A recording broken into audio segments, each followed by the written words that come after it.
Alhamdulillah. Alhamdulillahillazi arsala rasulahu bil huda wa dinil haq liyuzhirahu 'ala ad-dini kullihi walau karihal musyrikun. Asyhadu an la ilaha illallah wa asyhadu anna Muhammadan abduhu wa rasuluh la nabiyya ba'dah. Inna Allaha wa malaikatahu yusholluna 'alan nabi ya ayyuhallazina amanu shallu 'alaihi wa sallimu taslima. Allahumma shalli 'ala sayyidina Muhammad wa 'ala ali sayyidina Muhammad kama shallaita 'ala sayyidina Ibrahim wa 'ala ali sayyidina Ibrahim wa barik ala sayyidina Muhammad wa ala ali sayyidina Muhammad kama barakta ala sayyidina Ibrahim wa ala ali sayyidina Ibrahim fil alamin innaka Hamidum Majid. Ya ayyuhal hadirun ittaqullah haqqa tuqatih wa la tamutunna illa wa antum muslimun. Wa qala Allahu fil Qur'anil Karim a'udzu billahi minasy syaithanir rajim. Bismillahirrahmanirrahim. Ud'uni wastajib lakum. Shadaqallahul azim. Jamaah Jumat yang menjadi tamu Allah dan dimuliakannya, kita banyak bersyukur kepada Allah.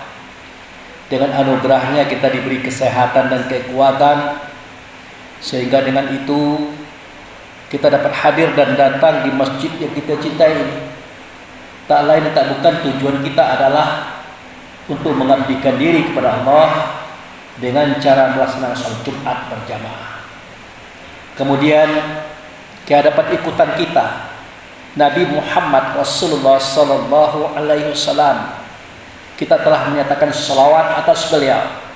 Semoga salawat yang kita nyatakan tadi didengarkan oleh Allah, diterima oleh Allah, kemudian digantikan dengan syafaat atau pertolongan, di mana pada waktu itu tidak ada pertolongan kecuali yang datang daripada Allah melalui Rasulullah sallallahu alaihi wasallam. Selanjutnya lagi, sebagai seorang khatib, saya tidak akan bosan-bosan mengajak, menghimbau dan menyuruh semua kita, tentu khusus bagi diri saya pribadi, mari kita tingkatkan iman kita kepada Allah. Mari kita tingkatkan ketakwaan kita kepadanya. Berharap semua kita ini tidak akan mati kecuali berada dalam Islam atau selamat. Jamaah yang saya hormati, tadi saya telah nukilkan sebuah firman Allah yang pendek dan singkat. Bunyinya, ud'uni wastajib lakum.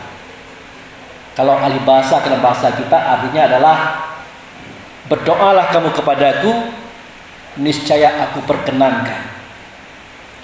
Jamaah yang saya hormati, di akhir zaman ini banyak kita lupa apa itu doa, apa itu permohonan, apa itu pengajuan diri kepada Allah. Banyak kita lupa. Padahal itu adalah senjata, alat untuk kita hidup, mulai dari dunia sampai kita akhirat. Alat untuk kita bisa menyelesaikan persoalan kita dengan cara doa-doa kepada Allah Subhanahu wa taala. Tentu kita berwasilah kepada Rasulullah sallallahu alaihi wasallam. Jamaah yang saya hormati, Rasul pernah bersabda dalam sebuah hadis. Apa kata beliau? Doa yang paling mustajab adalah doa yang terletak antara azan dan iqamah. Jadi antara azan dan iqamah, kalau kita berdoa, itulah doa yang paling mustajab, itulah doa yang paling manjur, itulah doa yang langsung Allah terima keberadaannya. Nah, tetapi ada satu hal yang kita lupa. Doa yang super, lebih mustajab lagi daripada doa itu. Itulah doa kita yang ada di dalam sholat itu sendiri. Di dalam sholat itu ada 3 posisi kita berdoa, ada 3 posisi kita menyatakan kehendak kepada Allah. Cobalah perhatikan di situ. Pertama, seketika kita melaksanakan bacaan surah Al-Fatihah. Di situ ada kalimat yang berbunyi ihdinas siratal mustaqim. Itu doa kita itu. Ya Allah, tunjukkanlah aku kepada jalan yang lurus. Sering kita sebut-sebut, tetapi jarang kita mau tahu mana itu jalan yang lurus. Ternyata jalan yang lurus itu kata Allah melalui Rasulnya, ud'uni wastajib lakum. Kalau kamu berdoa pasti kuperkenankan. Itulah dia, faya'buduni hadza siratal mustaqim. Jadi kamu sembah akan daku, itulah jalan yang lurus. Jadi ketika kita mengatakan ihdinas siratal mustaqim, ya Allah tunjukkanlah aku jalan yang lurus. Mana jalan yang lurus? Dijelaskan oleh Allah pada surah Yasin. Wal ya'buduni hadza siratal mustaqim. Allah berkata melalui Rasul, apa kata beliau? Kau sembah aku. Itulah jalan yang lurus. Ternyata tidak cukup batas itu. Kita harus tahu apa itu sembah. Kita harus tahu. Kadang-kadang kita keliru di dalam menyatakan sikap dan pendapat. Kita katakan sholat itu menyembah. Padahal sholat beda dengan menyembah. Nanti kita lihat surat Toha ayat 14. Ketemu di situ.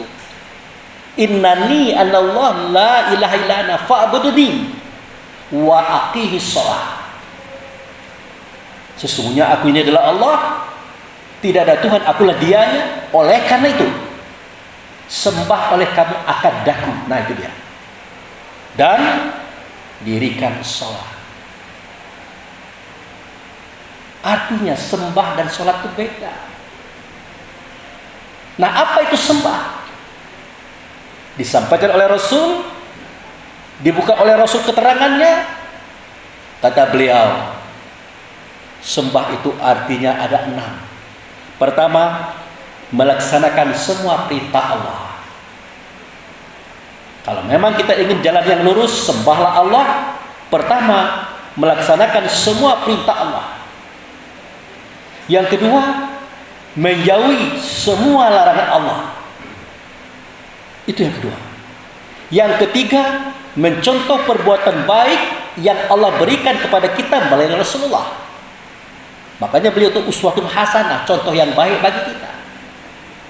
Yang keempat, datang kalau dipanggilnya. Nah, kan sering kita dipanggil oleh Allah nih. Hayya 'alas shalah.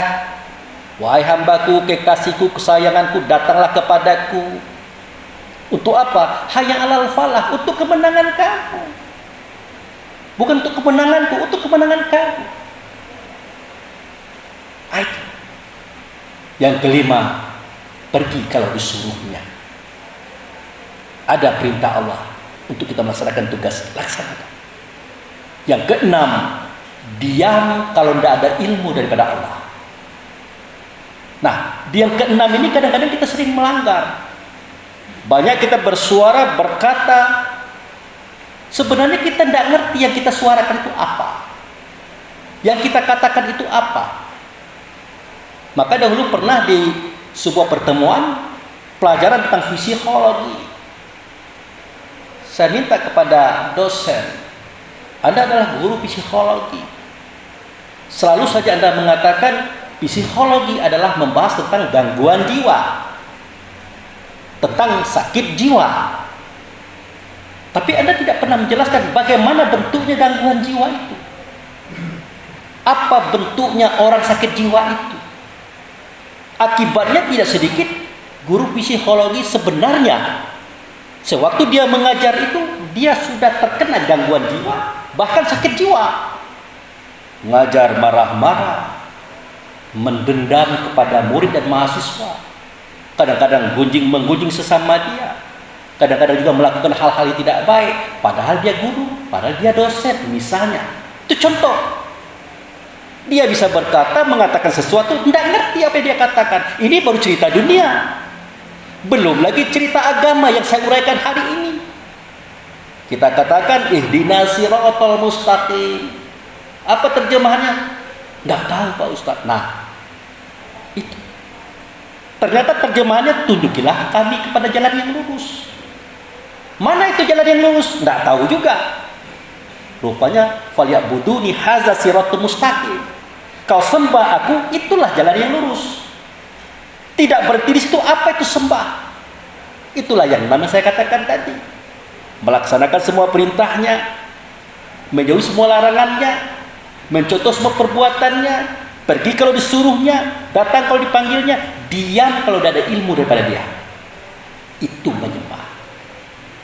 Nah, itulah posisi doa yang pertama kali kita ucapkan di dalam sholat. Ihdinas siratal mustaqim. Kemudian puncak doa dalam sholat. Nah, ini perhatikan nih bapak-bapak.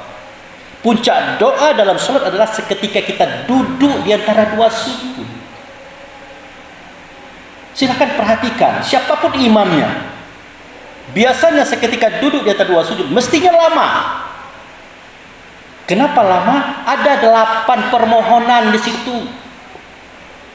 Ada 8 pengajuan di situ. Mulai Rabbirfirli, warhamni, wajburni, warfa'ni, warzuqni, wahdini, wa'afini, wa'fu'ani. Harus bertenang-tenang menyampaikannya. Jangan tergopoh-gopoh. Jangan terburu-buru. Pahami betul maksud permintaan itu. Ini tidak. Kita sebagai imam kadang-kadang baru Rabbirfirli warhamni, Allahu Akbar, atau sami Allahu liman hamidah. Kasihan dengan jamaah, baru 2 minta, tahu-tahu udah dipotong. Yang 6 nanti bagaimana? Pak Imam bisa menyukupinya? Bagaimana? Itu. Jadi Rabbirfirli, ya Allah ampunkanlah aku. Warhamni, kasihanilah aku. Wajburni, cukupkanlah aku. Warfa'ni, angkat derajatku. Wahdini, tunjukkanlah aku. Seterusnya. Itu harus santai, harus paham. Ini puncak doa. Nah itu. Kemudian doa yang ketiga yang kita laksanakan di dalam sholat adalah seketika kita at-tahiyat. Di situ ada kalimat assalamu alaina wa ala ibadillahis sholihin. Selamatkanlah kami wahai Allah dan hamba-hamba yang soleh, hamba-hamba yang sholat. Nah, di sini kita harus hati-hati betul. Inilah modal kita. Inilah yang menghubungkan kita dengan Allah. Inilah permohonan kita. Apalagi kita tidak mengerti bahasa yang kita katakan.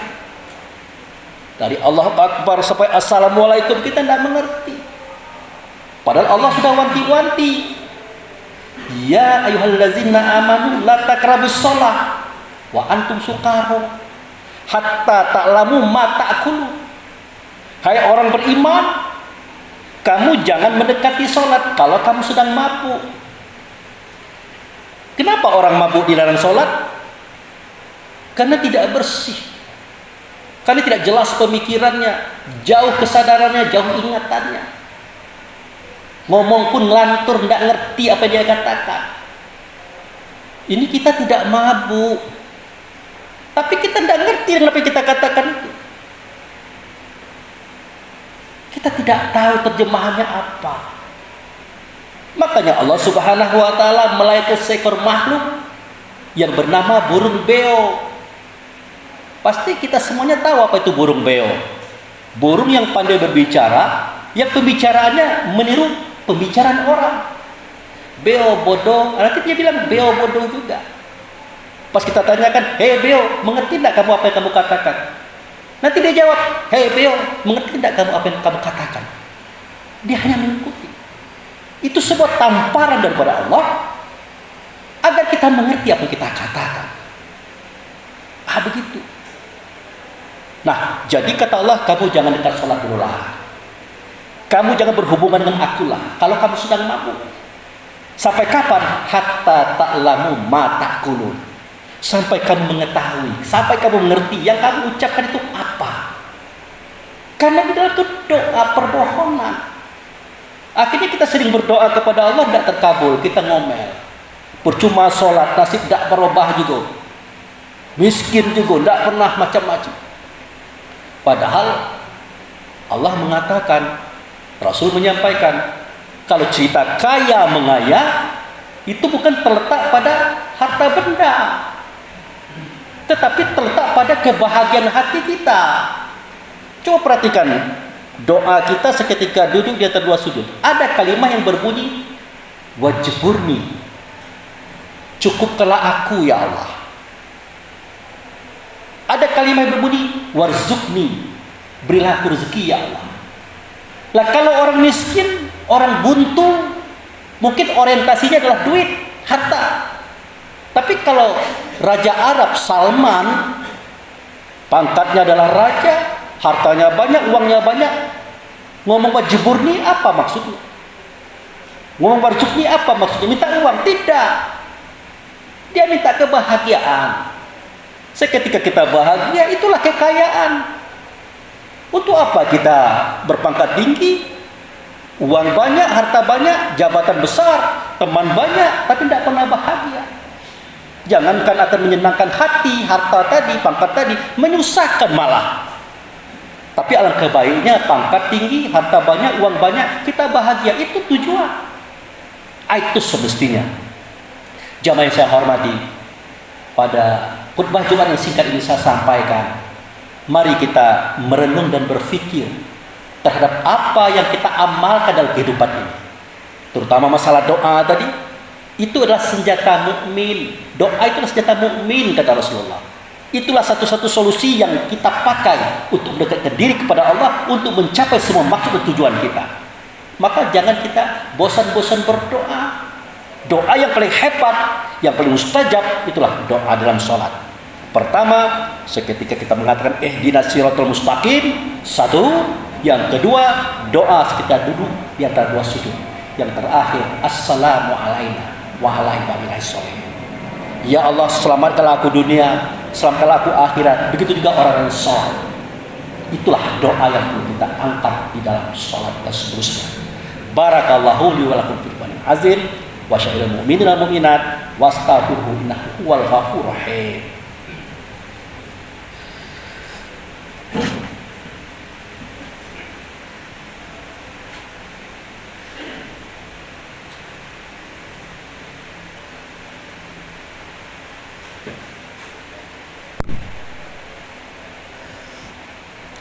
Alhamdulillah, alhamdulillahillazi arsala rasulahu bil huda wa dinil haq liyuzhirahu 'ala dini kullihi walau karihal musyrikun. Asyhadu an la ilaha illallah wa asyhadu anna Muhammadan abduhu wa rasuluh la nabiyya ba'da. Allahumma shalli 'ala sayyidina Muhammad wa 'ala ali sayyidina Muhammad, amma ba'du. Ya ayyuhal ittaqullah haqqa tuqatih wa la tamutunna illa wa antum muslimun. Jamaah Jumat yang saya hormati, di akhir khutbah ini saya simpulkan apa yang saya sampaikan tadi. Mari kita berdoa kepada Allah. Doa yang paling mustajab, yang paling super hebat itulah doa dalam sholat. Makanya hati-hati betul kita sholat pelan-pelan, pahami semua bacaan. Ketika mengatakan ihdinas siratal mustaqim, itu hati-hati. Seketika membaca 8 doa di antara dulu 2 sujud tadi, hati-hati. Terakhir, assalamu alaina wa ala ibadillahis sholihin. Berdoalah, semoga dengan itu Allah mengabulkan semua doa kita dan menjadikan kita orang yang berbahagia dunia dan akhirat. Mari kita berdoa. Na'udzubillahi minasyaitonir rajim. Bismillahirrahmanirrahim. Ya Allah ya Rahman ya Rahim, ya Malikal Qudusus Salam, ya la ilaha illa anta. Allahumma ya Allah, fi hadza zuhri hadarna fi hadratika, aina hadarna fi hadratika bizzambina katsira, wa zalika faghfir lana ala dzunubana, faghfir lana ala dzunubana, faghfir lana ala dzunubana. Rabbana zalamna anfusana wa illam taghfir lana wa tarhamna lanakunanna minal khasirin. Rabbana fir lana wa liwalidayna warhamhuma kama rabbana syaghira. Allahumma firil mu'minin wal mu'minat muslimin wal muslimat al ahya'u minhum wa amwat. Rabbana hab lana min azwajina wa dzurriyyatina qurrata a'yun waj'alna lil muttaqina imama. Rabbana la tuzigh qulubana ba'da idh hadaitana wa hab lana min ladunka rahmatan innaka antal wahhab. Rabbana na'udzubika bi kalimatika tammati minal bala'i dunya bala'il akhirah azabi dunya azabil akhirah fitnati dunya fitnatil akhirah ala nafsina wal ahlina wal ikhwanuna wal a'maluna wal maluna la hawla wala quwwata illa billahi alil azim. Rabbana wa taqabbal minas sholatana wa siyamana wa takasu'anna wa tataru'anna wa zikrina wa qira'atal qur'ana innaka ghafurur rahim. Rabbana atina fi dunya hasanah wa fil akhirati hasanah wa qina azabannar. Ibadallah, innallaha ya'muru bil adli wal ihsan wa itazil qurban hanil fasai wal munkar wal ba ya'izukum la'allakum tazakkarun wa la zikrullahi akbar wa aqimis shalah.